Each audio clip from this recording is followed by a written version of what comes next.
Kurbanlarımız birinci günden itibaren kesmeye devam ettik ve dağıtımlarımız devam ediyor.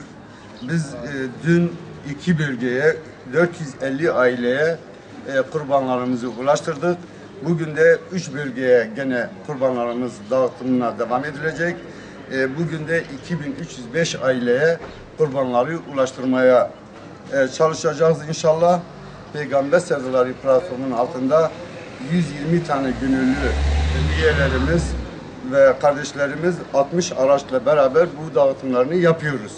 Allah onlardan da razı olsun ve yarına kadar da bizim çalışmalarımız devam edecek ve kurbanlarımızı dağıtacağız inşallah.